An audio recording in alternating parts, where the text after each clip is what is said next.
आज के इस वीडियो में हम डिस्कस करेंगे भौगोलिक समय सारणी। भूगोल के इस खंड के अंतर्गत पृथ्वी की उत्पत्ति से आज तक की विविध भूजैविक परिघटनाओं का अध्ययन करते हैं। कालखंड की दृष्टि से संपूर्ण काल अवधि को हम 4 भागों में विभाजित करते हैं। पहला महाकल्प इयोन। दूसरा कल्प या एरा। तीसरा युग या इपोक या टाइम पीरियड। चौथा शक या एज या क्रॉन्स। महाकल्प की जहाँ बात करें तो पृथ्वी की कुल आयु को 2 महाकल्पों में विभाजित किया जाता है। पहला महाकल्प या इयोन प्री कैम्ब्रियन महाकल्प। दूसरा पोस्ट कैम्ब्रियन महाकल्प। प्री कैम्ब्रियन महाकल्प 4.5 अरब वर्ष पूर्व से 75 मिलियन वर्ष पूर्व तक को कहा जाता है। पोस्ट कैम्ब्रियन महाकल्प की बात करें तो 75 मिलियन वर्ष पूर्व से वर्तमान तक को कहा जाता है। जैसा कि आप जानते हैं कि ब्रिटिश द्वीप समूह ब्रिटेन और आयरलैंड से मिलकर बना हुआ है। ब्रिटेन के अंतर्गत स्कॉटलैंड, वेल्स और इंग्लैंड आता है। वेल्स में एक जगह पड़ता है कैम्ब्रियन।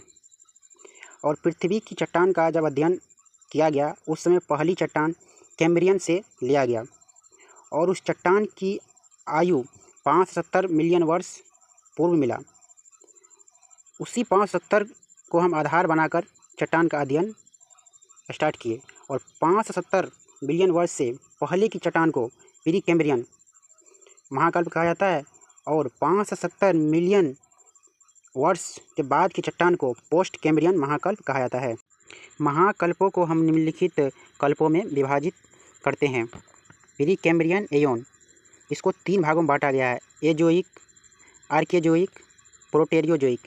एजोइक का टाइम पीरियड होता है 4.5 बिलियन वर्ष से 3.8 बिलियन वर्ष तक।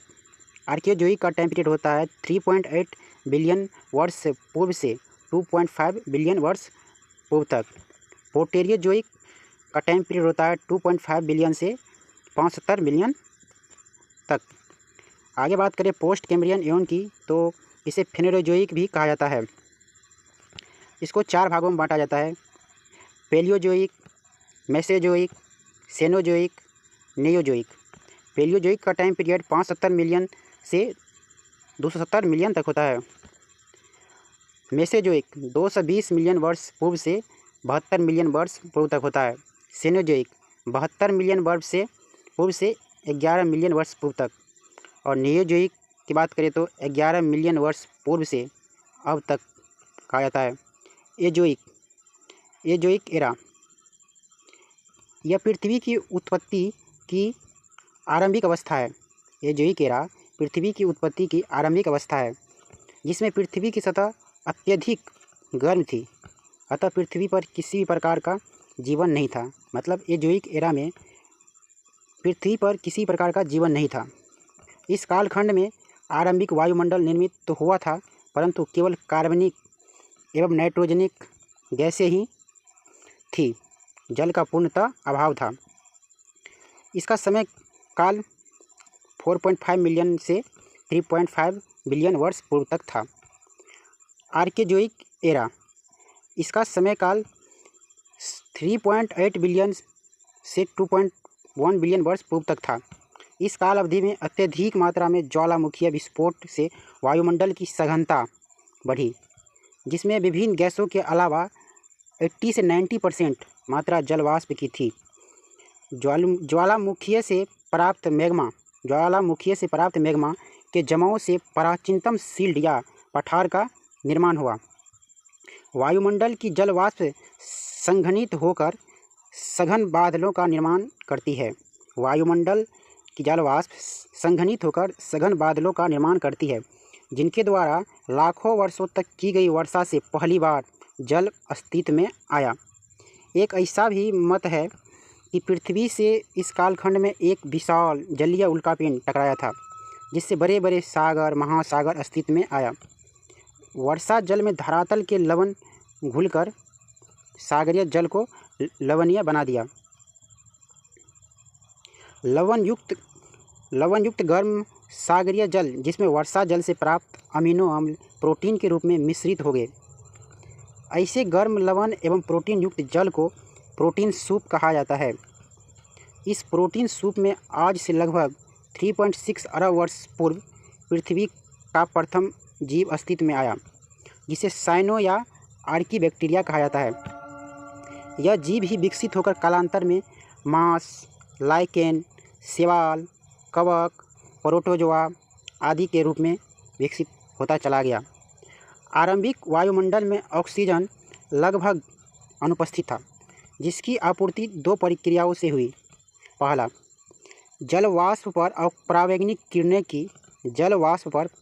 किरणों की प्रहार से नवजात ऑक्सीजन मुक्त होकर एक अन्य ऑक्सीजन परमाणु से क्रिया कर O2 आणविक ऑक्सीजन की उत्पत्ति की। शैवाल द्वारा की गई प्रकाश संश्लेषण की क्रिया से वायुमंडलीय कार्बन डाइऑक्साइड में कमी तथा ऑक्सीजन में क्रमशः वृद्धि होती चली गई। अगला, प्रोटेरोजोइक। इस काल अवधि में पृथ्वी की प्रथम भूगर्भिक हलचल हुई, जिसे धारवारियन या ऑर्गेजेनिक कहा जाता है। ऑर्गेन्सी शब्द का अर्थ है वलित पर्वतों के उत्पत्ति की प्रक्रिया। इस ऑर्गेन्सी के दौरान दुनिया की प्राचीनतम वलित पर्वत श्रेणी अरावली अस्तित्व में आई।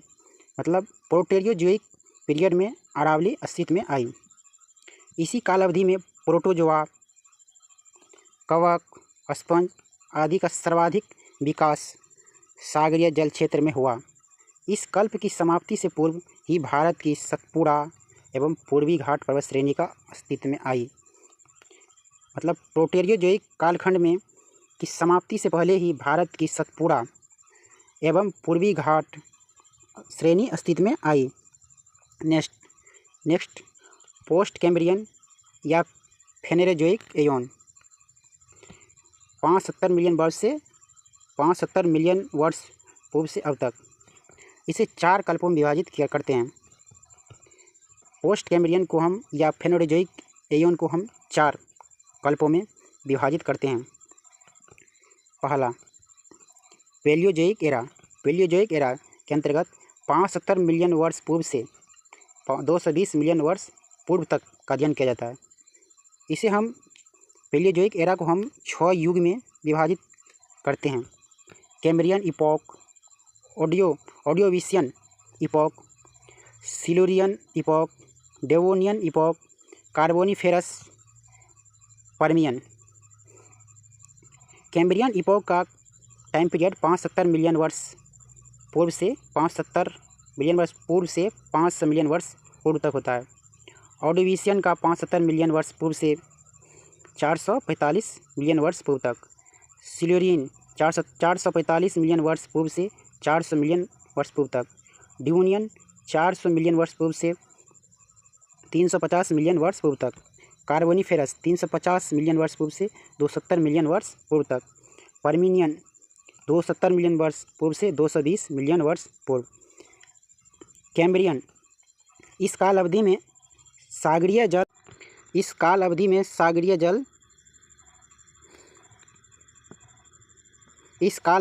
सागरीय जल में पहली बार रीढ़ विहीन जंतु का उद्भव एवं विकास हुआ। नेक्स्ट, ऑर्डोविशियन छिछले सागरीय जल क्षेत्र में पहली बार रीढ़ युक्त जंतुओं का उद्भव हुआ। पृथ्वी की दूसरी भूगर्भिक हलचल केलाडोनियन ओरोजेनी को जन्म दिया, जिससे भारत की विंध्य पर्वत श्रेणी, यूरोप की स्कैंडिनेवियन पर्वत श्रेणी अस्तित्व में आई तथा अरावली का पुनरुत्थान हुआ। सिल्यूरियन इस कालखंड में पहली बार सागरीय जल क्षेत्र में प्रथम बार मत्स्य वर्ग का उद्भव एवं विकास हुआ। सिल्यूरियन पीरियड में मत्स्य वर्ग का उद्भव एवं विकास हुआ तथा साथ ही धरातल में पहली बार पत्ती विहीन वनस्पति का उद्भव हुआ। सिल्यूरियन टाइम पीरियड में ही पत्ती विहीन वनस्पति का उद्भव हुआ। नेक्स्ट, डेवोनियन जल क्षेत्र में मछलियों की संख्या दिन दुगुनी रात चौगुनी दर से बढ़ने के कारण पृथ्वी पर मछलियों का साम्राज्य रहा। इसीलिए इसे फिश एज कहा जाता है, जिनमें मछलियों के कुछ वर्ग मांसाहारी रूप में भी विकसित हो गए थे। डेवोनियन पीरियड में इतना ज़्यादा मछली हो गया कि कहा जाता है कि दिन दुगुनी और रात चौगुनी दर से मछलियाँ बढ़ी थी। इसीलिए इस पीरियड को फिश एज भी कहा जाता है, जिसमें मछलियों के कुछ वर्ग मांसाहारी रूप में भी विकसित हो गए थे। धरातलीय वनस्पतियाँ में पहली बार पत्तियाँ भी अस्तित्व में आई, जिससे धरातल हरा भरा हो गया एवं प्रकाश संश्लेषण की प्रक्रिया भी होने लगी। Next, Carboniferous. दुनिया की 95% कोयला इसी कालखंड में का प्राप्त होता है, इसलिए इसे कोयला युग कोल एज कहा जाता है। इस कालखंड में सागरीय तटों पर विशाल आकार की वनस्पतियों का विकास हुआ।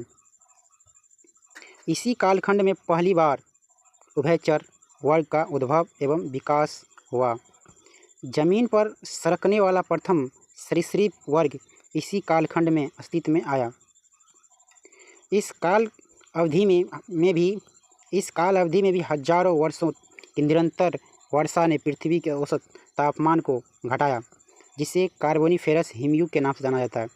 भारत में पाए जाने वाला अधिकांश गोंडवाना कोयला इसी काल के अंतिम समय में विकसित हुआ, जिसे पर्मियन काल कहा जाता है। पर्मियन इस काल अवधि में तीसरी बार भूगर्भिक हलचल से वलित या मोड़दार पर्वतों की उत्पत्ति हुई, जिसे हर्शियन ओरिजिनी कहा जाता है।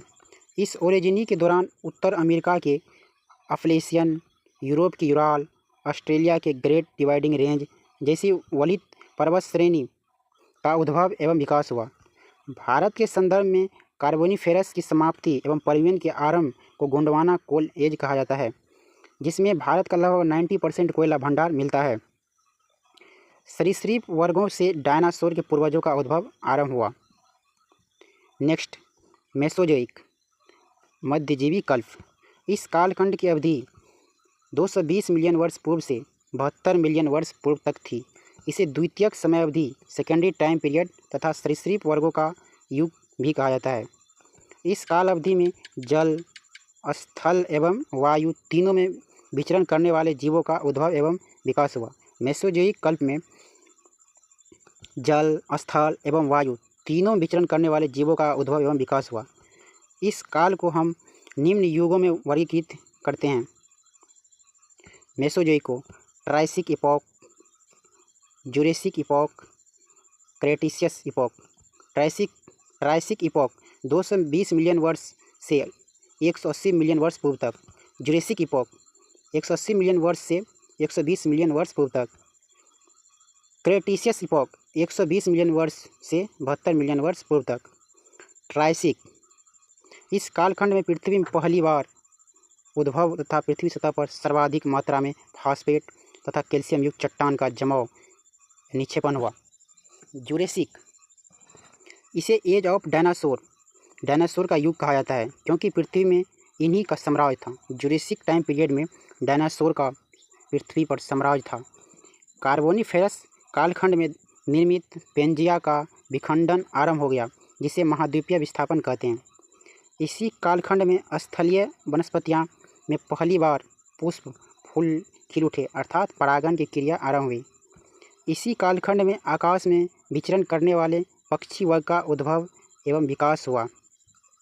नेक्स्ट, क्रेटेशियस महाद्वीपीय विस्थापन के कारण दुनिया के कई हिस्सों में बेसाल्टिक लावा पठारों का उद्भव हुआ, जैसे भारत में दक्कन का पठार, उत्तर अमेरिका में कोलंबिया का पठार, दक्षिण अमेरिका में पराना का पठार तथा आयरलैंड में अंतरिम पठार, अफ्रीका में इथियोपिया का पठार। पृथ्वी की सतह पर उल्कापिंड के प्रहार से अग्नि महाप्रलय जैसी स्थिति बनी, जिसे डायनासोर का अंत हो गया। डायनासोर के अंत के साथ पैरों में उछल कर चलने वाले जीवों का विकास हुआ तथा गुफाओं में रहने वाले छोटे जीव क्रमशः विकसित होते चले गए। Next, Cenozoic. इसका कालखंड 72 मिलियन वर्ष पूर्व से 11 मिलियन वर्ष पूर्व तक है। इस कालखंड में पृथ्वी की चौथी भूगर्भिक हलचल हुई जिसे अल्पाइन ऑर्गेनी कहा जाता है। इस हलचल के दौरान दुनिया के सभी नवीन पलित पर्वत श्रेणियों का उद्भव एवं विकास हुआ, जैसे यूरोप का अल्पास, उत्तर अमेरिका का रॉकी, दक्षिण अमेरिका का एंडीज तथा अफ्रीका का एटलस एवं भारत का हिमालय। इस काल अवधि में वर्तमान के अधिकांश स्तनधारी जीवों के पूर्वजों का उद्भव एवं विकास हुआ था, इसीलिए इसे स्तनधारी जीवों का युग कहा जाता है। सेनोजोइक कल्प मुख्य रूप से 5 युग में विभाजित है। सेनोजोइक कल्प को हम 5 वर्गों में विभाजित किया जाता है। Palaeocene, Eocene, Oligocene, Miocene, Pliocene. Palaeocene या इयोसीन अल्पास, रॉकी, एंडीज पर्वत श्रेणी का आरंभ इसी कालखंड में हुआ। आज के विविध शाकाहारी एवं मांसाहारी जंतुओं के पूर्वजों का उद्भव एवं विकास भी पेलियोसीन या इयोसीन टाइम पीरियड में हुआ था। ओलिगोसीन, इस कालखंड में बृहद हिमालय श्रेणी का उद्भव हुआ। इसी काल अवधि में मानव जाति का पूर्वज कपी अफ्रीका के जंगलों में अस्तित्व में आया। यह पूंछविहीन जीव बंदरों के भांति पैर पर रहा करता था। नेक्स्ट, मायोसीन, इस कालखंड में भारत के मध्य हिमालय पर्वत श्रेणी का उद्भव एवं विकास हुआ। साथ ही पैरों पर रहने वाले कपी वानर धरातल पर 2 पैरों से खड़ा होने वाले जीव के रूप में विकसित हुआ, जिसे होमो हैबिलिस कहा जाता है। नेक्स्ट, प्लायोसीन, हिमालय की तीसरी श्रेणी शिवालिक का उद्भव एवं विकास आरंभ हुआ। साथ ही 2 पैरों पर चलने वाले आदि मानव शिकारी मानव बन गया, जिसे होमो इरेक्टस कहा जाता है।